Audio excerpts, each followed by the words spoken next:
welcome back to the Atlanta Startup Podcast. I'm Lisa Calhoun, managing partner at Valor Ventures, and I am really excited about our guest today, live from Atlanta, Michael Staton. When I met Michael, he was a partner at Learn Capital in San Mateo, California, where he sat on the IC and it helped lead investments into companies you've heard of, like Coursera, Minerva, AltSchool, Andela, and so many others. Glad you're with us, Michael. Hey, yeah, it's good to be here. It's good to see you on your home turf, even though we're meeting virtually. Yeah. It is great that you came all the way from the West Coast to Atlanta. And you know what? That's a good place to start. People might actually think that you're a VC investor that moved to Atlanta, but while you are, you're sort of a retired VC. Maybe you can begin with now, and we'll work back a little bit. But what brought you to Atlanta? Well, like any good story, love brought me to Atlanta. So my partner was looking for a senior role in venture capital or private equity and was given an offer to join a private equity firm based out of Atlanta. And so I've been able to work remotely, slash been totally lonely working from home through even before the pandemic. It kind of started about a year or two before the pandemic, and I was mobile, so I was like, let's go. And I got here not that long ago. I feel like it was maybe 2 to 3 months ago, somewhere around there. And have really loved it. It turned out I had friends here, you being one of them, and more and more people are moving to Atlanta all the time. So it's a great place to be. It's very active. They got the kind of, what do you call it, kind of walkable communities down. Thank you. In certain pockets, right? But I grew up in Houston, so I'm familiar with the, you sprawl out, and then as a city, you're like, wait, now we're really sprawled out. We need some some density, some community. And, most big cities, I think, don't really get it right. And I've been to a few places in Atlanta that felt, really nice as like walkable communities. So, yeah. Awesome. Speaking of Houston, if I remember correctly, you actually started your education as a professional educator teaching social studies. Was it high school in Houston? Yeah. In Houston. Yeah, I took the tried and true path from public high school teacher to venture capital by way of taking 0 business classes or finance classes or marketing classes. I just kind of went by the seat of my pants and had fun along the way and went through the school of hard knocks, right? Yeah. Well, and now, and I definitely want to go back and capture some of your top takeaways from your time leading in venture capital at Learn Capital and as an angel. But I don't want to hesitate bringing the audience into your current company, CoLearn. Tell us what you're working on. Sure. I'll give you the straightforward answer, and then I'll go to the more idealistic, visionary answer. So when I was a school teacher, like many school teachers, I had to reinvent the wheel. And then I guess, a little bit of, either radical self-belief or a little bit of, ego. I thought the way that I was doing things was working extraordinarily well and was pretty cool and wanted to see that have a future one day. And I got the idea to maybe start my own school start a school based on some of the things I was doing as a teacher. And so when the pandemic kicked in, I was like, well, this is like a once in a 1,000-year moment to start a school. So I left my cushy VC job and have been eating ramen noodles and working, 90-hour weeks since. Yeah. Well, school just started back up in Georgia just last week, and everyone believes that education is broken in some way. The problem is when you ask 10 people, you get 10 different answers. Yeah.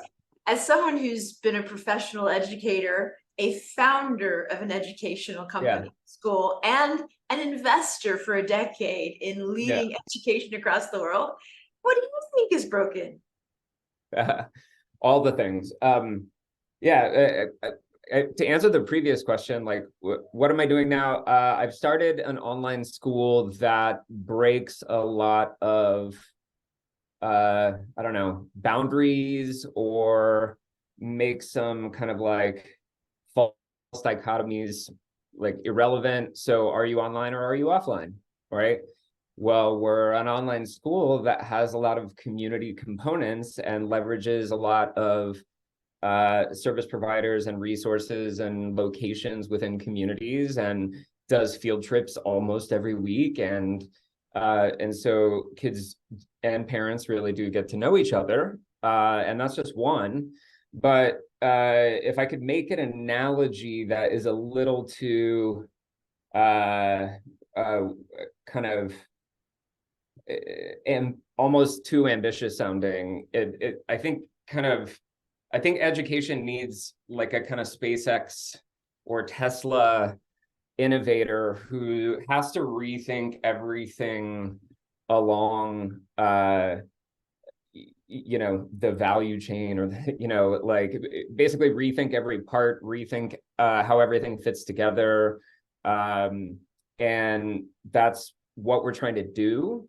And right now we serve families that would otherwise be totally homeschooling, or have wanted to homeschool, but maybe felt like they didn't really know where to start, or they wouldn't want to do it without extra support. And the kind of more idealistic view of what we're doing is that for most parents, if they're dissatisfied with school options, they have two options. They find and choose another school, which they have to choose and then totally delegate to that school. Or like kind of 4% of school age kids, they can, what we call, take the leap and go to homeschool, where they totally own and they're totally responsible for, and they have, no support infrastructure. And we actually think there's a huge amount of parent demand that's in the middle of those two extremes, which is that parents want agency, influence, involvement in academic planning, and they want more engagement and involvement in kind of the day-to-day progress and the learning activities. How But many they don't. students are in your program now? I mean, it's less than a year old. Well, at this point, we're going into our third year in Arizona. Yeah, Okay, so in great. Arizona, we have a little over 200 students. And we've been kind of iterating on what we do there, iterating on the technology, iterating on the instruction. And most families really, really love it. So we have a 84 net promoter score, which means that parents love us more than Disney or Target or Costco, which, How about in parents Georgia? love Costco, right? Yeah, how about Georgia? Well, we don't have any students in Georgia. So we started as a virtual charter school, and we've only started to, we only got accreditation permission to be a moderately costed private school, but we don't have any students in Georgia now. But we are in an application process with the state authorizer in Georgia to launch in Georgia next school year. And speaking of which, if any listeners here are interested in a totally new kind of school, please show support. You can go to colearn.com/Georgia. And if you fill out the form there, you're basically just signing a petition that we'll share with the authorizer that we have public support. Well, that's good to hear. How many students do you need to have to start the school in Georgia? Well, I think that in our application, I think we said we would start our first year with around 300. Okay. And it's good to start kind of small, because schools, like many other organizations, are operationally complex, and there's a lot of like muscle memory that needs to develop before you deal with other headaches, like, thousands of students, right? Now, is that K through 12 or is that a subsection? Yeah, it's K through 12. Yeah. Right, awesome. Well, I Yeah. graduated in a class of 43 in a Okay. K through 12 school of 250 or so. It was heavier weighted toward high school. So Mhm. I've been in a size school like that. And so, I mean, it can be quite a community. What's the Mhm. difference that you're trying to give through CoLearn? I mean, I hear what you're saying about the spectrum of it's all on the parent, it's homeschooled, or it's all on the school, it's completely outsourced. What are some of the places where you've chosen to kind of create a middle setting? Sure. So the first thing is, given my background as an investor in ed tech, one of the things that we do is, we curate and recommend and support different interactive learning curriculums, and we help parents like make the right choice as to like what to plug their kids into and let them know why. And then we help them monitor their progress and troubleshoot along the way. We have, a formative assessment rhythm. And if you're not into education, that just means like kind of like a check-in every few weeks to see, it's like a third party check-in to see are they learning the material, or are they just working their way through it. We have a study skills portfolio that we ask students at the high school level to start developing, which is essentially gets them ready for the rigors of college, where they're going to have to learn more or less independently without a lot of anybody telling them exactly what to do.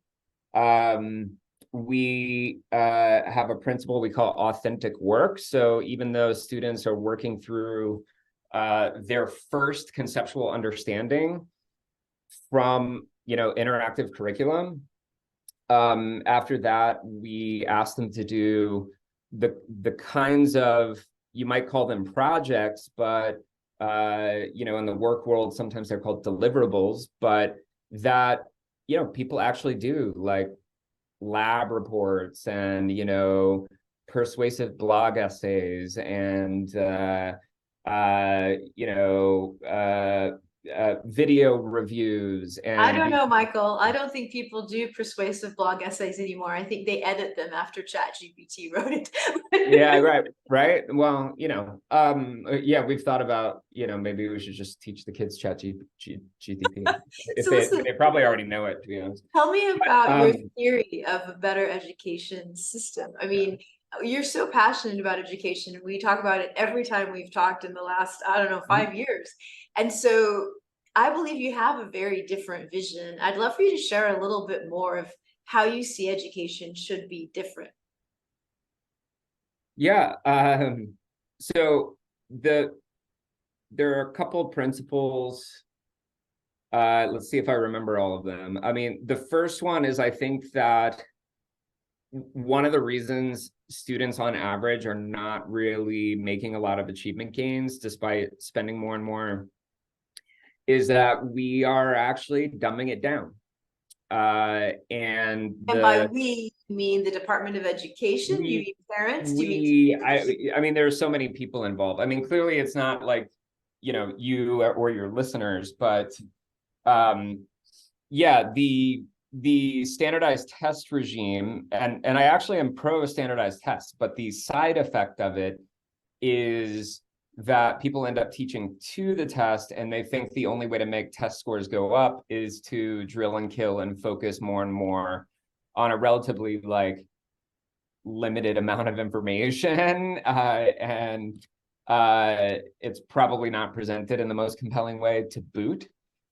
And because these Scantron tests, or things like Scantron tests, right, are easily gradable and measurable, for a lot of students, that's the only kind of work that they ever have known, right? Yeah. And they know that's not real work, right? So why should they be motivated for it? And there's a lot of an attitude of like, well, this is all just some game that I don't want to play. So I think that actually if we figure out how to not dumb it down and introduce real challenges for students that feel like real world work, I think they'd be a lot more interested. And so could you give me an example from the students you have live today on the platform? What's a real world challenge that you feel like presented appropriate challenge, yet still created that, I better sink my teeth into this? Sure. One of the so at the end of term last semester, we asked the high school students to create a deep reflection on their term, and they could either make it as a video, make it as a presentation they would do live, or write long form.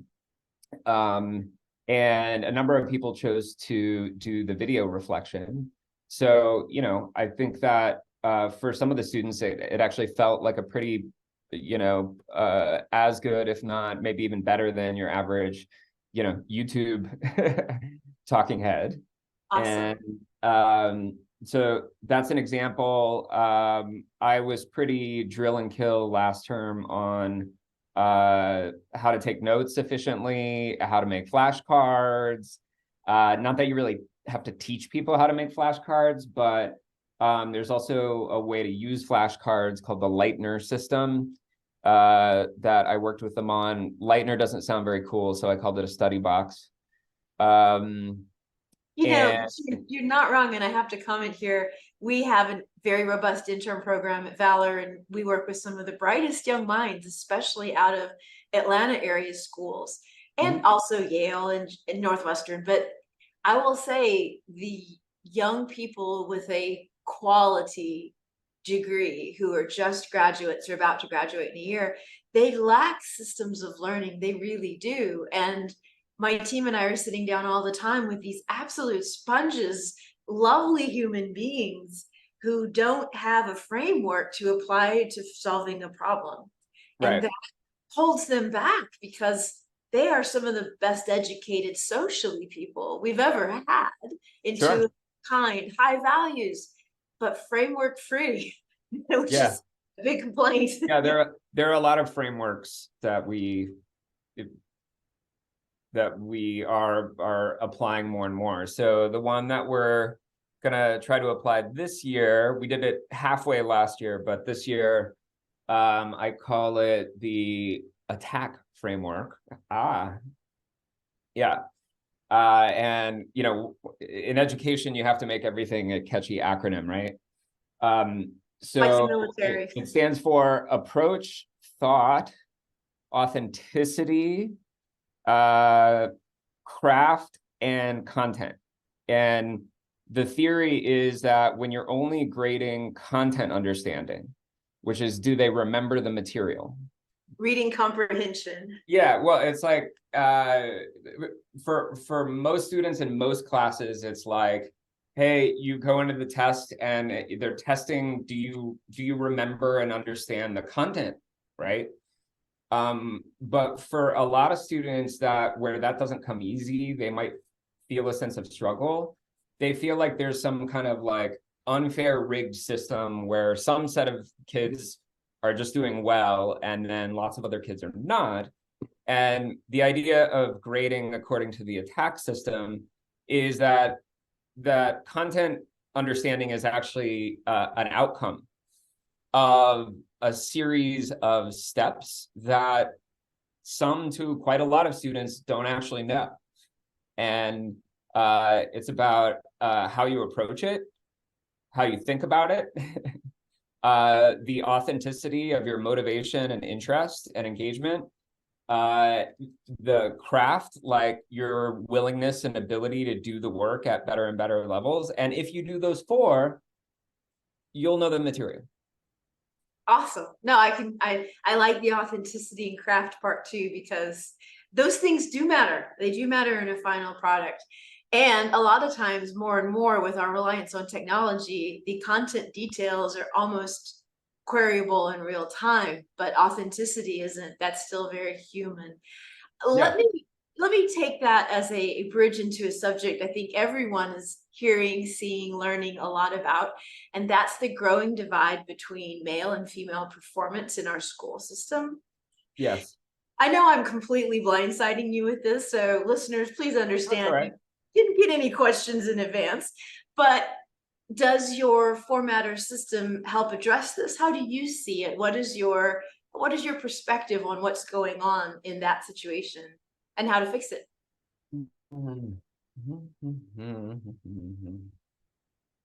Processing. You'll have to edit out the I um don't know. I like the processing pause. yeah. Really authentic. Uh well, I have no data to support this, either in terms of do we address it or what is the real problem. But, my armchair expert analysis would be somewhat similar to the attack framework, which is that through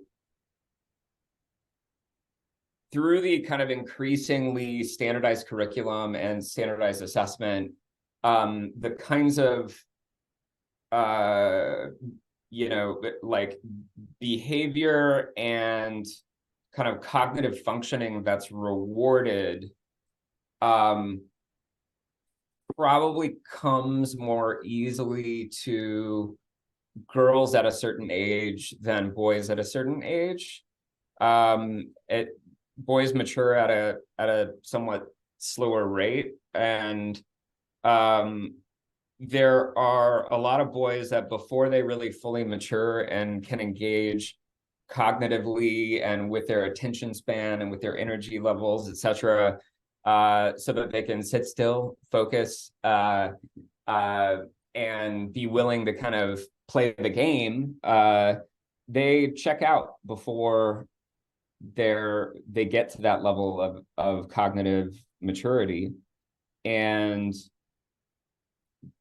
part of it is, I think that there's been a creeping divestment in things that engage kids, like activities and subjects, things like, band and shop and other kinds of what could be considered, I don't know, elective or extracurricular activities. Because it's like, well, we don't have money for that. We got to double down on the core. We got to double down on the core. We got to, and I think that young men are probably not finding things that they're interested in at school, right? Yeah. Do you think that'll be different with CoLearn? I mean, I know it's very young, but imagine that we're starting CoLearn in Georgia. It's a year from now, Yeah. September 1, 2024, and there's a few bright young students showing up to how would it go? Tell us the future. Yeah. So I think our design supports that. we haven't done a data analysis on that. But I mean, one of the things that we're trying to figure out how to do systematically, and we did kind of extemporaneously last term, was actually being able to like accept anything for credit. And kids get really, really interested in stuff and go after it and become quite good at it without anybody giving them credit for it. As a matter of fact, sometimes there's an inverse relationship between their authentic motivation and whether or not I know a it kid that counts. absolutely knows every leaf in Georgia. This is a young child, Yeah. like 8 years Yeah. old. There's another one that's just crazy about bugs and knows so much about the real world. And Yeah. that's not in school, but it's an amazing vast pool of knowledge, which is really fun. And I don't mean it's an app. I mean, Yeah. those kids themselves really know their natural world, which is Yeah. fun, impressive. Yeah. So we are trying to come up with a more systematic way other than, propose it to Michael and show what you did to Michael and check in with him, uh, which is how it went last year. But uh, it's basically like if you tell us what you're interested in and what you're learning about, and it is, academically relevant, and you like, essentially propose a scope of work, commit to certain um uh keeping a certain set of documents. So there's something called a pacing guide, a planner. Those two are interconnected. They sit together. You have to keep a notebook. You have to take notes. You have to keep a journal. And if you do these sets of things plus do exemplary work, we'll have like essentially like a review process at the end of the term where we will give you like academic credit if you do all those things. Yeah, if that makes sense. Yeah, that So makes total in that sense. way, our design could, I think, accommodate young men who get really, really excited about certain things that don't relate to school at all, I right? probably would have tried to apply it to horse training. Yeah, Absolutely. It sounds yeah, like yeah. I so don't know if we're going to do it for Fortnite, but we may have something around, game mechanics, game design, blah, blah, blah. So, Minecraft, yeah, whatever you need. So yeah. tell me, what's the process that you're in the middle of? What is it like starting a net new school in Georgia? It's like a 400-page document. Huh?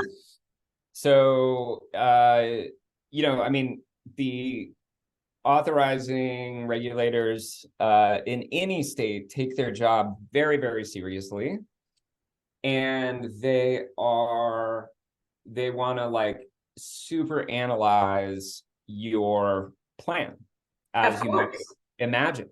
That makes a lot of sense to me. Yes. Right. Yeah. But you've also met, startup companies, and you've invested in some of them. And there's a lot of things that happen that like weren't necessarily planned out ahead of time.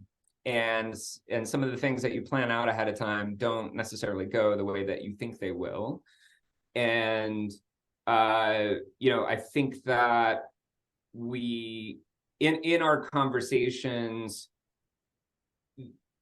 all the states that we have talked to and districts or universities, their different authorizers are like they want this kind of innovation and thinking, and they ask a lot of tough questions to make sure that certain learners are not neglected. We're not taking advantage of the system. We're not misusing public funding.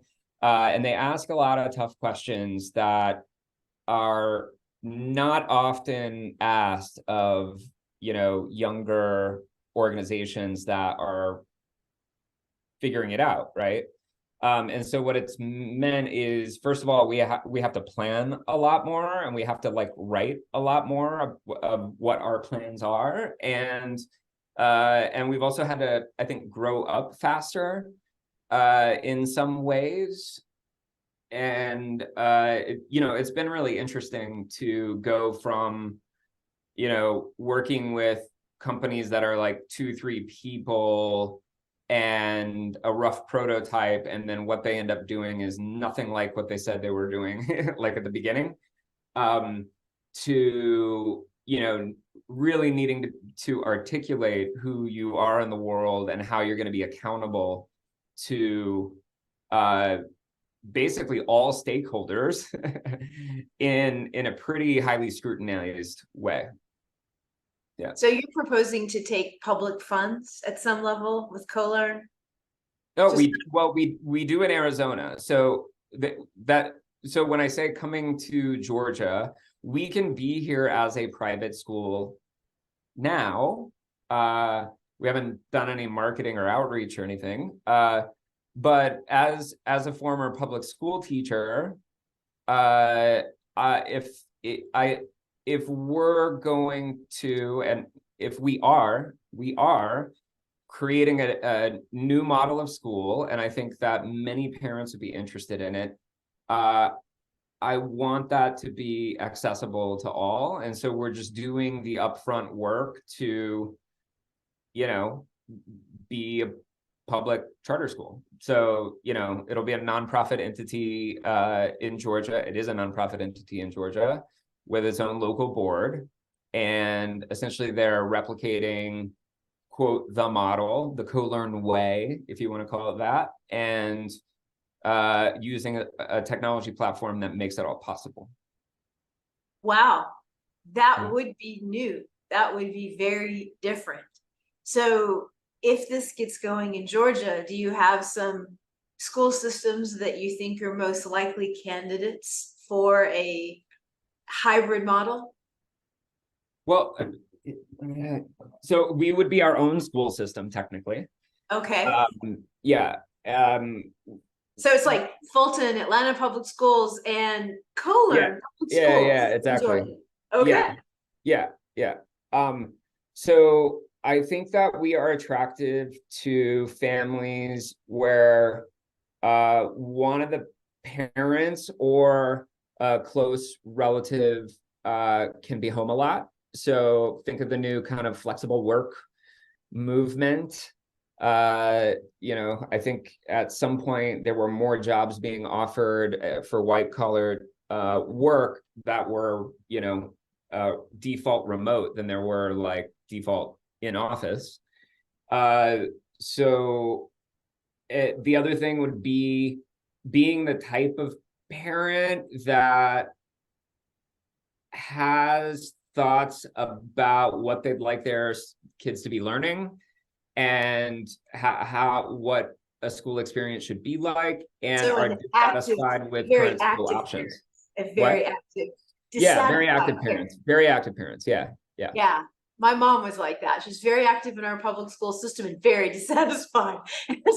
So it created a lot of interesting experiences. But like 50, I think it's 56% of parents are dissatisfied with public schools. It's tough. It's tough. I mean, over 40% of parents would like 3 or more days a week of attendance at school to be flexible, right? We do little things with flexibility that don't really sound revolutionary unless you stop and think about it, which is we have a button where you can say skip today, or you can say skip these 3 days, or skip this week, and you can automatically reschedule everything you're doing into future dates, right? And I'm not aware of any other school that has we're taking today off, peace out, we're going to grandma's, like we're going those are called like snow days and ice days. Yeah. Yeah, you can declare your own snow day, right? Which is pretty cool. But we have teachers that monitor whether or not you're actually doing the makeup work, or you can work ahead and accumulate, quote, credits or whatever that you can then take a vacation with. But, I think that if somebody came in without public school existing, there's a bit of Stockholm syndrome here. If public school didn't exist and suddenly all parents in the United States were told, we're going to take your kids from roughly August 15th-ish through roughly, May 15th-ish, and you won't be able to go anywhere or go on vacation, and your entire life is going to be about getting them to where we are holding them captive and getting them home, and then making sure that they are doing the things that they don't want to do that we told them to do. I don't think people would go for that, right? That's right. And then you add in that a lot of textbooks are 15, 20 years old. Anyway, no, I mean, there are some real challenges.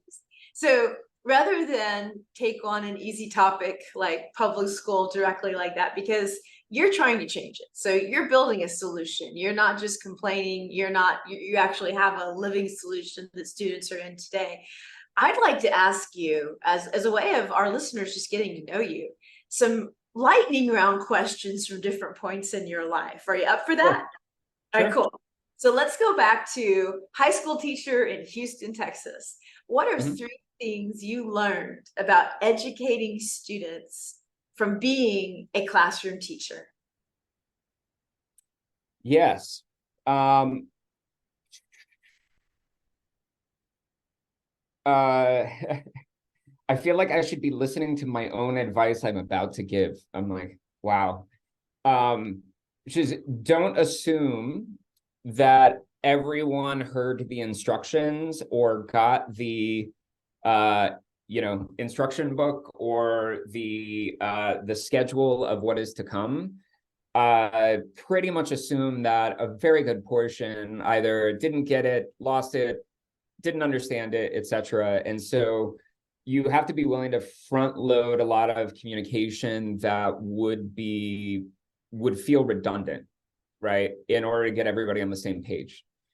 And then the second is be arbitrarily consistent. And actually, those are both related, which is, I think a lot of the challenges in education and a lot of companies and organizations, startups, maybe even at Valor, right? Could be anywhere, is everybody's not on the same page, right? And even when you think everybody's on the same page, they're not, right? Right. And there's this impossibility as an educator or potentially as any kind of leader to move forward with everyone if a bunch of people are not on the same page. And keeping people on the same page is easier if you make some choices like framework thinking or whatever, where you can be arbitrarily consistent. Just like it almost is like swimming laps or something. Get in pool, front stroke, We backstroke, don't breaststroke. care when you do it today, but do 10,000 steps today. Yeah, But we, like that. exactly. Kind of So, like be consistent to the point where you almost like laugh at yourself as to how consistent you are, right?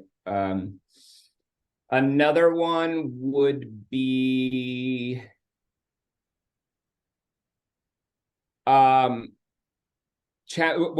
challenge people to do great work and let them choose what great work they want to do. So this is another thing that I did as a teacher, which is I had read some article somewhere that students are more motivated when they feel like they have a choice, even if that choice is not as significant as as it could be. But I would create a menu of options. So, this week there are these 20 things you could do, choose one. But whatever you're going to choose, you got to do it at a really high level. And then kids would choose and they would really, really try. They would, people are motivated to try to do great work if they think the skill or the work itself is valuable. Yeah. And they would rather be challenged than not challenged. And then the other thing is grade on a sum rather than an average. And I could probably apply that also to professional life as well, which is, there are people that don't bat well every day, right? They're not at the top of their game every day. Some of the work they do isn't as great as it could be, On the best day, right? Yeah, they may have challenges with the kind of executive functioning that we hope everyone should have, and I definitely don't. You probably do though, Lisa. I think depends on But pretty much everybody, if they can find their kind of zone of genius, can show their best selves frequently enough where if you're grading on a sum rather than an average, most people will get there. Awesome. And to be super clear, what's an example of grading on a sum? Sure. So I noticed this when I started doing more challenging assignments with my students, which is when, especially young boys or young men, if they turn something in late early or don't understand the instructions or don't care, once they get a grade that when averaged into future grades will bring everything down to the point where they're already going to get a C, they're already going to get a D, they're already going to fail, their parents are already going to be mad at them. Their reaction is a very human reaction, which is, I'm done. Yeah. I'm done. Peace out. Not even going to try, right? Okay. And so if you're trying to challenge people and you're trying to take everyone with you and you're not acting like what the Jack Welch, like we're going to cull, the bottom performers here. Yes. If you're trying to take everybody with you, if you're grading by an average, the people that have some kind of struggle early for any reason, a lot of them will give up, right? Okay.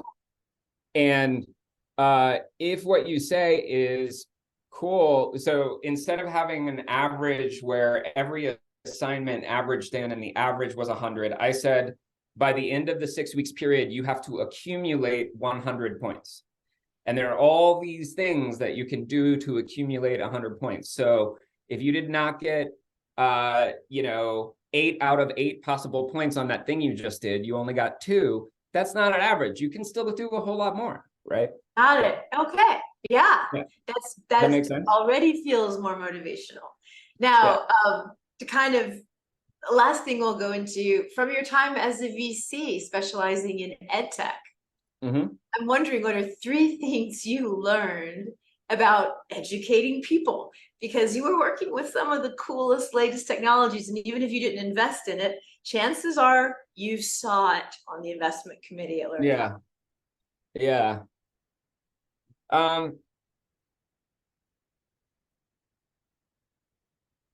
Wow. Some guys I know actually wrote a book called Get Lucky. And it was about how to do the groundwork so that serendipity seems to just start happening more and more and more, right?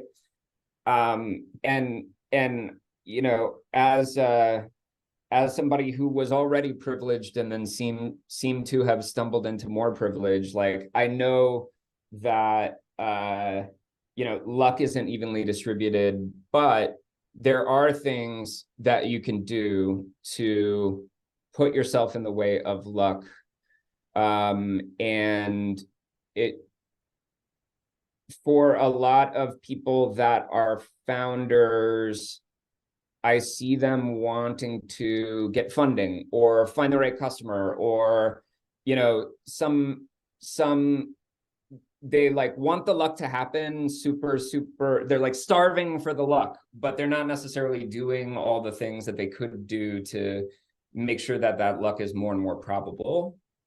So that would be one.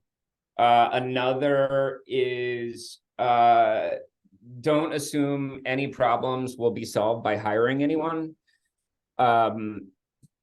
especially when you're kind of in a under-resourced phase of the company. A lot of things that need to be done are not rocket science, and you'll probably need to do it yourself, or at least learn how to do it yourself and struggle to do it yourself before you realize you need to hire someone. And it's worth diving headfirst and with a maniacal focus into things that you think you would want to hire other people for. Got it. And so last question, when you look at the big world of education and tech and the future, what is something you are most excited about? What is something good that you're expecting that you're really excited about? Right now, I've been thinking a lot about, for lack of a better term, like visual leadership, right? Just like how to relay the ideas and concepts and frameworks and beliefs that need to be in the DNA and need to be replicated as any organization scales. And this is a quite beyond like brand identity and, you know, mission statement and swag. This is like about really having your own elegant visual representation of things like you know, marketing personas and funnels and like decision trees and org charts and OKRs and yeah, all that kind of stuff. And so we're at a moment now where some of the ideas that we've talked about really need to be very trainable to new teachers that are coming on board. And it's really kind of forced me to codify a lot of things into easy to understand visuals. And now that I'm learning that skill, I'm like creating my own icons and creating my own animations and like getting Airtable to talk to Figma. Like it's I'm like, wow, this is like a total skill set that so many people need that they're not even aware of. I mean, I wasn't even that aware of it. And I used to tell entrepreneurs that the two skills that will come up over and over and over and over are design thinking and visual communication. And what I meant by visual communication is basically this visual leadership, but even I didn't know how deep you could get into it. So yeah, I would say just systems for visual leadership is something I'm geeking out on right now. Oh my gosh, you should go to the Tableau user conference. Yeah. Yeah, you would love it. Okay, thank you so much for your time. This has been awesome. Is there anything I missed that I should have asked you about that you're dying to tell our audience or share with them? Upcoming events, anything at all? Sure. Yeah. Well, having moved to Atlanta from Silicon Valley, you know, the thing that makes Silicon Valley tick, I like to summarize as like an open trust network where everyone feels a responsibility to pay it forward and to stay open, almost like no matter how kind of successful in closed doors they get. And I'm not saying that everybody follows that, but generally speaking, it is way easier than it should be to, you know, as a nobody, get a meeting with a somebody in Silicon Valley, and as a founder to end up with a string of meetings with people that are helpful. And it becomes this kind of like, you know, journey of increasingly appropriate advice and potential investors. And, you know, the thing that most emerging ecosystems struggle to replicate is that open trust network, is that pay it forward mentality. And I definitely feel like Atlanta has that vibe. I haven't been here long enough to understand if it exists outside of the Valor ecosystem, but you know, for anybody who's listening, who's been a successful entrepreneur or wants to engage in the entrepreneurial community, like being present, taking meetings, giving encouraging words, like those things go so far when a whole ecosystem aligns on it. Absolutely do. I think that is very core to the culture at Valor and organizations like Atlanta Startup Podcast and Startup Runway. Yeah. But we didn't invent it here. It's a really kind of a fundamental part of the idea of Southern hospitality. I think the version of it that comes out of the South at greater scale is going to be mind-blowing. Absolutely mind-blowing. And I'm glad you're here for it, Michael. Thanks again for your time. Thank you for your time.